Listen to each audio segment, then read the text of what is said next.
মাত্র 10 মিনিটে ঘরে যদি শুধুমাত্র দুধ আর চিনি থাকে তাহলেই এই ডেজার্টটি বানিয়ে নিতে পারবেন। ঠান্ডা ঠান্ডা খেতে গরমে দারুণ লাগবে। আর এটা বানানো এতটাই সহজ, একবার দেখলেই সবাই পারবেন, মুখে দেওয়ার সাথে সাথেই মিলিয়ে যাবে। তো আসুন তাহলে শুরু করি। তো এই ডেজার্টটি বানানোর জন্য প্রথমেই একটা ক্যারামেল সিরাপ তৈরি করে নেব। তার জন্য হাফ কাপ চিনি একটা কড়াইয়ের মধ্যে এইভাবে একটু ছড়িয়ে দিলাম। তো প্রথমে কিন্তু একটুও নাড়াচাড়া করিনি। চিনি যখন হালকা হালকা গলতে শুরু করেছে, তারপর যখন এইরকম একটু লালচে লালচে হয়ে গেছে, তখনই কিন্তু নেড়েচেড়ে ক্যারামেলটা বানিয়ে নিচ্ছি, অবশ্যই লো ফ্লেমে। আর তারপর কিছুক্ষণ নাড়াচাড়া করতে করতে যখন চিনিটা পুরোপুরি গলে গেছে, এইরকম লালচে রং হয়ে গেছে, তখনই কিন্তু আমি এর মধ্যে 3-4 টেবিল চামচ মতো জল দিয়ে দিলাম। একটু জল ক্যারামেলের মধ্যে দিয়ে তারপর দুধ দিলে তাহলে দুধটা কিন্তু কেটে যাওয়ার সম্ভাবনা একেবারেই থাকে না, না হলে অনেক সময় দুধ কেটে যায়। আর ক্যারামেলটা যে এই সময় দলা হয়ে আছে না, তার জন্য কোনো চিন্তার কারণ নেই। দুধটা দেবেন, তারপরে একটু নাড়াচাড়া করতে করতে দেখবেন কিছুক্ষণের মধ্যেই ক্যারামেলটা পুরোপুরি গলে যাবে, মানে দুধের সাথে ভালোভাবে মিশে যাবে। তো ক্যারামেল দুধের সাথে ভালোভাবে মিশে গেলে দিয়ে দিচ্ছি এর মধ্যে হাফ কাপ গুঁড়ো দুধ।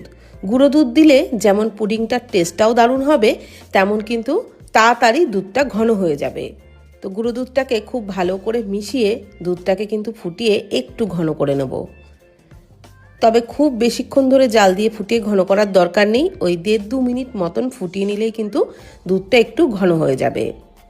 তো দেখুন দুধটা ভালোভাবে ফুটতে শুরু করেছে। তো এর থেকে বেশি ফুটিয়ে কিন্তু ঘন করব না।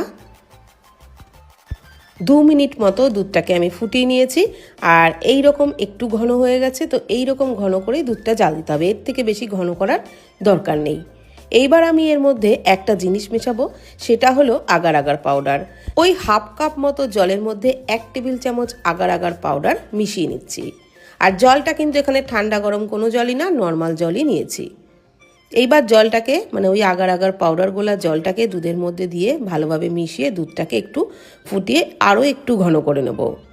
আর আগার আগার পাউডার যে কোনো বড় মুদির দোকানে কিন্তু আপনারা কিনতে পেয়ে যাবেন। প্যাকেটটা ঠিক এরকম দেখিয়ে দিলাম। অনেকেই প্রশ্ন করেন যে আগার আগার পাউডার কি, সেই কারণে দেখিয়ে দিলাম।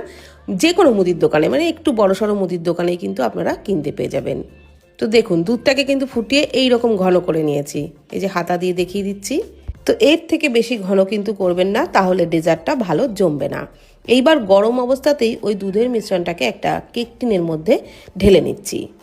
কেক টিনের মধ্যে আমি এই ডেজার্টটা জমাবো, সেই জন্য কেক টিনের মধ্যে ঢেলে নিয়েছি। আর তারপর একটু ঠান্ডা করে নিয়েছি, ফ্রিজে কিন্তু রাখিনি, এমনি বাইরে রেখেই একটু ঠান্ডা হয়ে গেলে ওপর থেকে দেখতে সুন্দর লাগবার জন্য একটু আমান কুচি ছড়িয়ে দিচ্ছি। আর তারপর